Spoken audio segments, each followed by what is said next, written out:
लकल हम्द या अल्लाह अस्सलातु वस्सलामु अलैका या रसूल अल्लाह अम्मा बाद।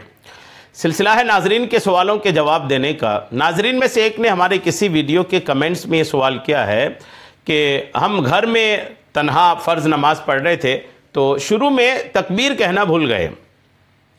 अब जब शुरू में तकबीर कहना भूल गए यानी इकामत कहना भूल गए, तो इकामत अगर कहना भूल गए थे तो ऐसी सूरत में क्या उनकी नमाज हो जाएगी? इन्होंने पूछा कि मुझे आखिर में याद आया कि यानी नमाज के दौरान याद आया कि मैंने इकामत नहीं पढ़ी थी। अब जब इकामत नहीं पढ़ी थी तो अब ये कि बिना इकामत के वो फ़र्ज़ नमाज जो है वो होगी या नहीं, क्या सजदा सौ करना पड़ेगा? इस ताल्लुक़ से इन्होंने सवाल पूछा है। जवाब पेश करता हूँ, तवज्जो के साथ सुनिए। अगर कोई घर में फ़र्ज़ नमाज पढ़ रहा है, अगर कोई घर में फ़र्ज़ नमाज पढ़ रहा है तो ये बात दुरुस्त है कि घर में नमाज पढ़ने वाले को अज़ान व इकामत कहना मुस्तहब है। घर में कोई अगर फ़र्ज़ नमाज पढ़ रहा है तो उनके लिए मुस्तहब है कि वो अज़ान और इकामत कहे। फतवा हिंदिया में इसी तरह की बात लिखी है।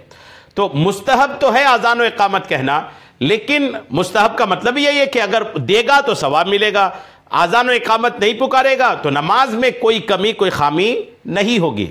जी हाँ, इकामत के साथ, कम से कम इकामत के साथ अकेले अगर कोई नमाज पढ़ रहा है फ़र्ज़ नमाज घर में, तो इकामत के साथ पढ़ना ये औला है यानी बेहतर है।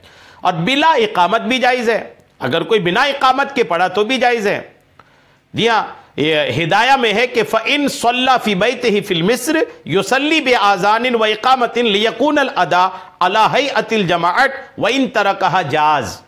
फतवा ये हिदाया में है कि अगर कोई शहर में अपने घर में नमाज पढ़ रहा हो तो उसमें अज़ान और इकामत दोनों कहे, ताकि वो जमात की हैयत, जमात की एक सूरत समझ में आए कि अज़ान भी हुई इकामत भी हुई। वह इन तरह कहा जाज, ये भी इन्होंने कहा कि अगर कोई इन दोनों को छोड़ दे, शहर में है तन्हा नमाज पढ़ रहे हैं घर में, तो अज़ान भी नहीं पुकारा इकामत भी नहीं पुकारा तो भी जायज़ है। बहरहाल अगर इकामत कहना भूल जाए कोई तो भी उनकी नमाज हो जाएगी। उम्मीद है मेरी बात आपको समझ में आ गई होगी। अल्लाह करीम हम सबको अमल की तौफीक अता फरमाए। आमीन। बिजाहिन नबील अमीन सल्लल्लाहु ताला अलैहि वसल्लम।